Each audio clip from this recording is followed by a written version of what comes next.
Bonjour, la fin du temps pascal s'approche. Nous voilà au 7e dimanche de Pâques. Ce sera le dernier. La semaine suivante, nous finirons le temps pascal avec cette grande fête de Pentecôte. Alors, si tu veux bien, on se rappelle un petit peu notre chemin de ces dernières semaines. Il y a 3 semaines, Jésus prenait l'image du bon pasteur pour parler de lui, le berger qui connaît chacune de ses brebis et qui les aime. Il y a 15 jours, c'était l'image de la vigne dont Dieu prend soin, la vigne dont Jésus est le cœur, la sève, et dont nous sommes les branches, les sarments, nourris de l'amour de Dieu pour pouvoir donner beaucoup de fruits. Et dimanche dernier, Jésus donnait son commandement, celui qui résume tous les commandements de Dieu. Aimez-vous les uns les autres comme je vous ai aimés. Donnez sa vie pour ceux qu'on aime. Alors cette semaine, nous allons entendre encore un nouveau passage du dernier discours de Jésus à ses disciples dans l'évangile de Jean. En fait, c'est quasiment la fin de ce discours. Juste après, Jésus sera arrêté. Écoute. En ce temps-là, les yeux levés au ciel, Jésus priait ainsi. Père Saint, garde mes disciples unis dans ton nom, le nom que tu m'as donné, pour qu'ils soient un comme nous-mêmes.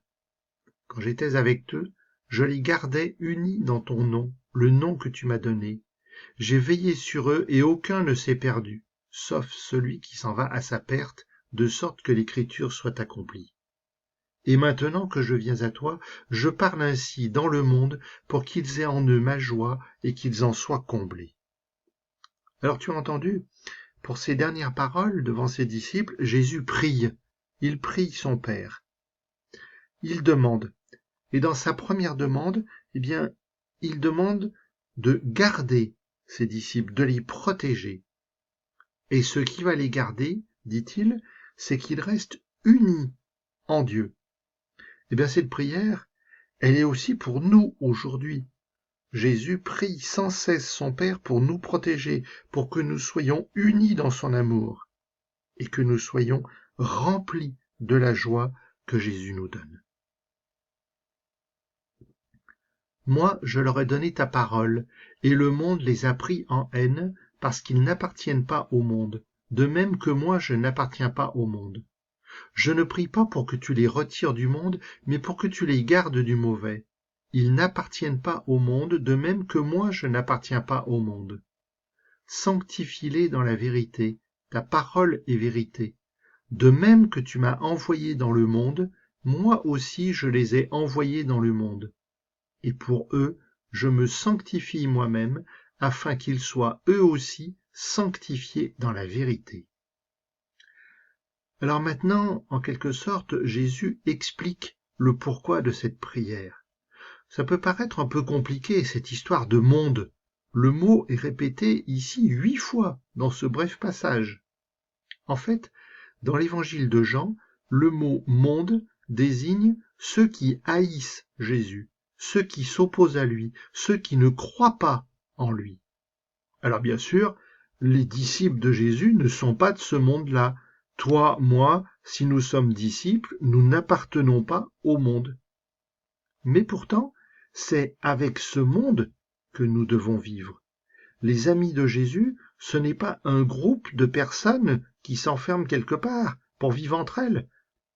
Parmi nos amis, parmi les personnes que nous rencontrons, il y a des gens qui ne croient pas en Dieu ni en Jésus. Il y a des gens qui prient Dieu d'une autre façon. Et Dieu ne demande pas à son Père que nous soyons séparés de ces personnes. Au contraire, nous devons vivre avec elles. Au contraire, nous sommes envoyés en mission. Et notre mission, c'est d'annoncer toujours, partout, dans la famille, auprès des amis, à l'école, au travail, annoncer que Jésus est ressuscité, qu'il nous aime, qui que nous soyons, quoi que nous fassions, il nous aime toujours. C'est dur comme boulot? Ben oui. Et c'est pour cela que Jésus demande à son Père de nous protéger. C'est pour cela qu'on a besoin d'une force. Cette force, on en parlera le dimanche suivant. Cette force, c'est l'Esprit Saint. Et cela, ça nous sanctifie, ça fait de nous des saints. C'est notre mission de baptiser. Jésus, tu nous appelles, tu m'appelles. Aide-moi à toujours mieux entendre ton appel. Donne-moi d'y répondre toujours plus généreusement. Jésus, tu nous envoies, tu m'envoies. Fais que je sois toujours plus fidèle. Donne-moi d'aimer mes compagnons de mission. Jésus, tu nous sauves par ta résurrection, tu me sauves. Fais que je vive de cette bonne nouvelle tous les jours.